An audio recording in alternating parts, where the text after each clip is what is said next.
अवधूत चिंतन श्री गुरुदेव दत्त श्री स्वामी समर्थ. तुम्हा सर्वांचे आपल्या चॅनेलमध्ये खूप खूप मनापासून स्वागत आहे. बघा ताईंनो, आपण कुठली तरी संकल्पयुक्त सेवा सुरू केलेली आहे आणि ती पूर्ण झालेली नाही. मग अशा वेळेस आपण काय करू शकतो? किंवा ती सेवा पूर्ण होतच नाही आहे, खूप दिवस झाले संकल्प केला, मध्ये अडचणी आली, मग अशा वेळेस नव्याने सेवा सुरुवात करायची का? या संदर्भातली माहिती आज आपण या व्हिडिओमध्ये बघणार आहोत. सगळ्यात आधी एखादी संकल्पयुक्त सेवा आपण संकल्प का करत असतो? कारण कुठेतरी आता सगळ्यात आधी तर एखाद्या सेवेचं, नित्यसेवेचं कोणी संकल्प करतं का? नाही. मनापासून इच्छा झाली, आपण नित्यसेवा केली. संकल्प करणं म्हणजे काय? की महाराजांच्या किंवा परमेश्वराला विनंती करणं की माझ्या या कार्यासाठी आपलं नाव घ्यायचं, गोत्र सांगायचं, मी या कामासाठी तुमची सेवा करत आहे, माझ्याकडून ती पूर्ण करून घ्या. आपण जेव्हा संकल्प करतो ना, त्यावेळेस संकल्प केल्यावर आपण ती सेवा करण्यासाठी म्हणजे आपली बांधिलकी असते, आपण त्या सेवेशी बांधले जातो आणि मग काय आपल्याला ती सेवा करावीच लागते. पण काही ना काही कारणाने ती सेवा अर्धवट राहून जाते. त्याचं कारण तर तुम्हाला सांगते.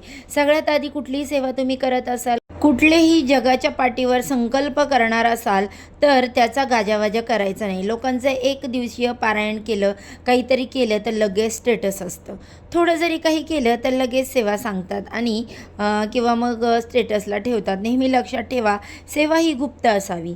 बघा, हा तुम्हाला अनुभव आल्यावर ती नक्कीच तुम्ही मला सांगा की बघा, तुम्ही जगाला सांगा, काहीच अडचण नाही. पण जर कुठल्या तरी कार्यासाठी तुम्ही सेवा करत आहात आणि सगळ्यांना सांगायचं, मी एवढं पारायण करते, मी तेवढं पारायण करते, काही लोकांना स्टेटस पण ठेवतात लगेच, मग याचा प्रसार होतो आणि या सेवेचा प्रसार करणं हे स्वतः करता असलेल्या सेवेचा प्रसार करणं या दोन वेगळ्या गोष्टी आहेत. आता तुम्हाला जर कुठली तरी सेवा करायची आहे तर सगळ्यात आधी ती गुपित ठेवा. सगळ्यांना म्हणजेच काही जगाला सांगू नका, किंवा करणार जरी असाल तरी जवळपासच्या व्यक्तींना सांगा, किंवा शक्यतो ती गुपितच ठेवा तुमच्यापर्यंत आणि त्या परमेश्वरालाच माहिती पाहिजे की तुम्ही काय सेवा करत आहात. हे झालं पहिलं कारण. आणि ही गोष्ट पाळायची आहे. दुसरी म्हणजे सेवा करत असताना मासिक धर्म जर आला तर लोकांना चौथ्या दिवशी 2दा-3दा अंघोळ करून सेवा करायची असते. खरं तर आजकालचे लोक मासिक धर्मच पाळत नाहीत. प्रत्येकाला जे वाटतं ते त्यांनी करावं. नक्कीच जर मासिक धर्मामध्ये आपल्याला पण एवढा त्रास झालेला असतो किंवा होत असतो, आपली पण एवढी मनस्थिती राहत नाही की आपण 4 दिवस देवाची पूजा करावी. बघा, तरी पण मासिक धर्म पाळत नाही आणि मला ती सेवा करायची आहे, जरी तुम्हाला त्रास होत असेल तर हे प्रत्येकाचं वैयक्तिक मत आहे. पण कदाचित 4 दिवस तरी स्वतःसाठी वेळ द्यावा, शांत निवांत बसावं, आराम करावं, नंतर तुम्ही सेवा पूर्ण करू शकता.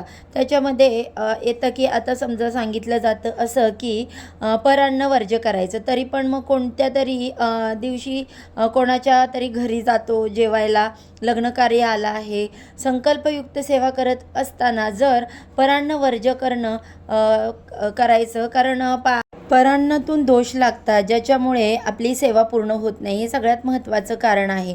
हॉटेलला जाणं, आता संकल्पयुक्त जर गुरुचरित्र पारायण सांगितलं आहे तर ते नियम पाळा. जे काही तुम्हाला पाळणं शक्य होईल तेवढं पाळा. बाहेर जाऊन जेवण करणं, किंवा काही लोक कांदा लसूण पण खातात, काही होत नाही असं म्हणतात आणि मग त्या सेवेचं फळही मिळत नाही.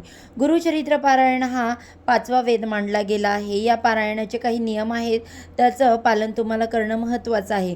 ब्रह्मचार्याचे पालन न करणं म्हणजे ब्रह्मचार्य पालन तुम्हाला करायचं आहे. किंवा काही वेळेस बघा, समजा गुरुचरित्र पारायण आहे, संकल्पयुक्त सांगितलेलं आहे, ब्रह्मचार्याचं पालन करणं किंवा परान्न वर्ज्य करणं, कांदा लसूण न खाणं, या गोष्टी, त्याच्या नियम अटी, छोट्या बारीक गोष्टी, त्याचं पालन करणं महत्त्वाचं आहे. कुठल्याही सेवेचा गाजावाजा न करता, त्याचबरोबर मासिक धर्म, सुतक आलं, तर ती सेवा नव्याने सुरू करायची असते. सगळ्यांना माहीत आहे, कारण तुम्हाला सांगते 4 दिवस 5 दिवस मासिक धर्माचे चालतात. आता एखाद्याला सुतक आलं तर 13-14 दिवस या सेवेमध्ये गॅप येतो आणि त्या गॅप आल्यामुळे सेवेमुळे आपल्याला पण इच्छा वाटत नाही ती सेवा करण्याची, आपल्याला पण करू वाटत नाही. रोज एक शिस्त लागते बघा. आता समजा की सेवा चालू आहे, रोज एक शिस्त असते, नाही करायची आहे, आपण त्या सेवेला बघा बांधील असतो. दुसरं येतं की घरात एखादी सेवा केली की घरात कटकट झालीच, कारण आपण जे काही पूर्वसंचित कर्म आहे, आपल्या घरातील जी काही निगेटिव्हिटी आहे ती आपल्याला ती पूर्ण सेवा करू देत नाही. बघा तुम्ही गुरुवार धरले किंवा गुरुवारीचं आमच्या घरात भांडणं झाली, गुरुवारीच नवऱ्याचं आणि माझं खूप वादविवाद झाला किंवा गुरुवारची एखादी वाईट घटना घडली. का घडते? ते का देव घडवून आणतात का? सांगा बरं. नाही. आपले जे काही अवगुण आहेत किंवा आपले जे काही दोष आहेत, भयंकर असे दोष किंवा जे काही आपलं पूर्वसंचित प्रारब्ध आहे, तो आपल्याला कुठली चांगली गोष्ट करू देत नाही. आज मी ठरवलं आहे की आज मला स्वामी चरित्र सारामृताचं पारायण करायचं आहे. ज्या दिवशी ठरवते त्या दिवशी ते पारायण पूर्ण होत नाही. तुमच्या बाबतीत पण असं घडत असेल. आता असं का घडतं तुम्हाला सांगते. तेच की सगळेच ह्या जगात कोणी सर्वगुण संपन्न नाही. तुमच्याकडून माझ्याकडून एखादी गोष्ट ठरवली की आज काहीतरी करायचं आहे, मला काहीतरी सेवा करायची आहे, तेव्हा काही ना काही अडचणी येतात, कारण पूर्वसंचित आहे. जे काही दोष आहेत ते सेवा पूर्ण करू देत नाहीत, कारण त्यांना माहीत आहे की इने जर ही सेवा केली तर मग आपल्या आयुष्यातील जो काही दोष आहे, प्रारब्ध आहे, तो कमी होतो, हळूहळू कमी होत जातो आणि तो जोपर्यंत कमी होत नाही ना, तोपर्यंत आपल्याला अध्यात्माशी पण गोडी लागत नाही आणि आपले कुठलीही काम होत नाही. तर तो जो काही साठा घेऊन आलेलो आहे आपण जन्माला, ते पूर्ण करण्यासाठी आपल्याला सेवेत सातत्य असणं महत्त्वाचं आहे. गॅप गेला असतानाही गावाला गेलो, 4-8 दिवस गॅप गेला तरीसुद्धा संकल्पयुक्त सेवा पूर्ण करायची. अगदी महिनाभराचा जरी गॅप गेला असला, मासिक धर्म जो काही सुतक विटाळ गॅप असतो त्याची नवीनच सेवा करायची असते. आपल्याला पण काहीच कारण नाही असा गॅप पडला आहे, पण ती सेवा मात्र पूर्ण करायची. जेव्हा असं मनात ठरवतो की सेवा करायचीच आहे, करायचीच, काही झालं तिकडे तरी मला करायचीच आहे सेवा, तेव्हा कुठेतरी कारण जो येणाऱ्या अडचणी आहे, जे काही संकट आहे, त्रास आहे किंवा न होणाऱ्या गोष्टी घडत आहेत, सेवा करतो तर त्या गोष्टीकडे लक्ष द्यायचं नाही. कितीही मनात निगेटिव्ह विचार आला, खूप झोप आलेली आहे, मला काहीच काम करू वाटत नाही, माझ्यात खूप आळस भरलेला आहे, कुठलीही सेवा करू वाटत नाही, सगळ्याकडे दुर्लक्ष करायचं. त्या सेवेची म्हणजे ज्या येणाऱ्या अडचणींशी गप्पा मारायच्या नाही. मला सेवाच करायची आहे, मला आता सेवा करायची. मग या विचारांशी गप्पा माराना की चला आता मी पटकन स्वयंपाक करून घेते, घरातलं आवरून घेते, पटकन मला सेवा करायची आहे, मग मी आता इतका वेळ एवढी सेवा करेन, बाकीची सेवा मी नंतर करेन, असं चांगल्या विचारांशी गप्पा मारा. आणि जो विचार वाईट विचार येतो ना की नाही आज लय कंटाळा आला आहे, आज काही हरकत नाही, मी काहीच करणार नाही, त्या विचारांशी गप्पा मारायच्या नाही. जो चांगलं येणार आहे, आता हे चांगलं जेवढं सोपं आहे तेवढं करणं खूप अवघड आहे, मला माहीत आहे. कारण कधी माझ्या पण बाबतीत असं घडतं, एखादी सेवा करू वाटत नाही किंवा ती होतच नाही, पण मग ठरवलं की याकडे बघा करायचीच आहे ती सेवा, तिकडे काही पण होऊ दे, बाळ झोपलेलं आहे तुमच्या घरात किंवा पसारा जरी पडलेला आहे तरी ती सेवा आधी करायची. म्हणजे अशा वेळेस असं होतं ना, जेव्हा निगेटिव्हिटी विचार येतात ना की नाही करायचं मला, या क्षणात बाळ उठून झोपेतून बसतं किंवा घरातलं तुम्ही फ्री असाल, बाकीचे कामं तुम्हाला करायचे असेल तर ते बाकीचे कामं बाजूला ठेवा, मग ती सेवा आधी पूर्ण करा आणि मग ती बाकीची कामं करा. कारण बाकीचे काम चालता बोलता गाणे ऐकता फिरता होतं, पण जो अध्यात्म आहे, जी सेवा आहे ना, ती स्वतःला शिस्त लावा आधी. तर स्वतःमध्ये बदल करण्याची गरज आहे. कारण बघा खूप आपण सेवा करतो, नाही स्वतःला एक शिस्त लावा. रोज उठल्यावर रोज दिवसभरात जेवण अन्न पाणी आपण घेतो की नाही, श्वास घेतो आणि त्याच पद्धतीने तू संकल्प केलेला आहे, तू या संकल्पाला बांधील आहे, तो अनुभव काय येईल कसं होईल तो नंतरचा भाग. पण आधी तू संकल्प केला आहे, तुला हे करायचंच आहे, तू बांधील आहे. बऱ्याच वेळा बघा, जी लोक केंद्रात जातात त्यांना केंद्रातून सेवा दिली जाते, कोणतीही ती सेवा पूर्ण करत नाही कोणीही. जेव्हा एखाद्या मार्गदर्शनासाठी तुम्ही केंद्रात जाता, प्रश्न उत्तर घेता, एक चिठ्ठी दिलेली असते, ती चिठ्ठी ना घरात आणून ठेवायची नाही आहे. त्या चिठ्ठीचं हळूहळू सगळ्या सेवा करा. नंतर ती चिठ्ठी तुम्ही वाहत्या पाण्यात टाकून देऊ शकता. असं खरं तर वाहत्या पाण्यात किंवा तुमच्या जवळपास कुठे एखादं मोठं झाड असेल, त्या झाडाच्या खाली कुठेतरी तुम्ही ती किंवा कुंडीमध्ये मातीमध्ये तो कागद टाकून देऊ शकता. पण ती सेवा पूर्ण झाल्याशिवाय ती टाकायची नाही. बघा आपण खूप कॉन्फिडन्समध्ये जातो, सेवा घेऊन येतो, पण ती सेवा पूर्ण होते का? सगळ्यात महत्त्वाचं की एखादी सेवा 8 दिवसांची आहे तर ती थोडी लेट झाली तरी चालेल. आता पारायण जर गुरुचरित्र पारायण 7 दिवसाचं, ते 7 दिवसातच झालं पाहिजे.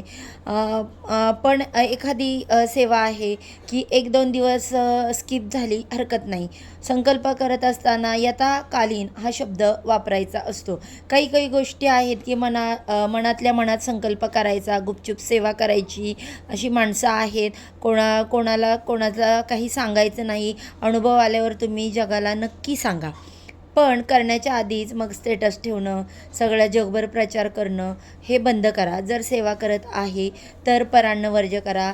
आईच्या घरचं खाऊ शकता, बाहेरचं खाऊ आता बाहेरचं म्हणजे काय, फार वेळा येतं की गुरुचरित्र पारायण आहे किंवा कुठेतरी गोष्ट आहे, तुम्ही चांगल्या एकदम सेवा करत आहात, नवनाथ पारायण, गुरुचरित्र पारायण, दुर्गा सप्तशती, स्वामीचरित्र सारामृत, पण संकल्पयुक्त असेल तर परान्न वर्ज्य करावं.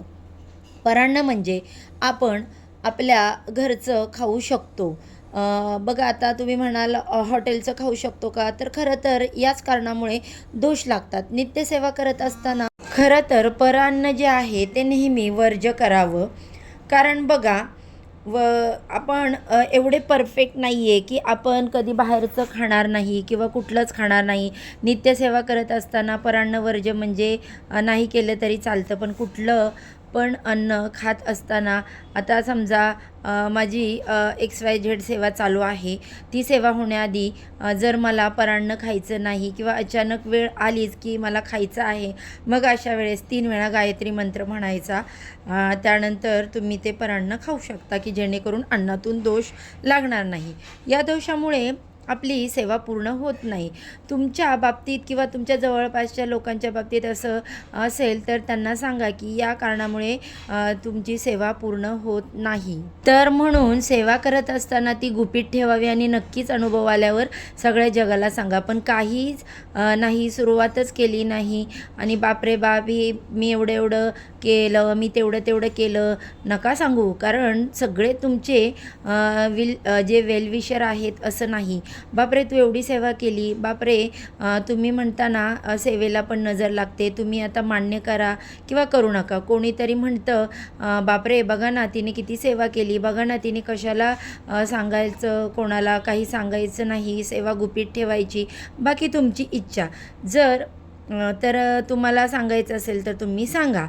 तर बघा, आजच्या पुरता इतकं. झालेली सेवा स्वामी महाराजांच्या चरणी रुजू करते आणि आजच्या व्हिडिओचा इथेच एंड करते. उद्या अशाच छानशा माहितीसोबत पुन्हा नव्याने भेटू. सर्वांना श्री स्वामी समर्थ.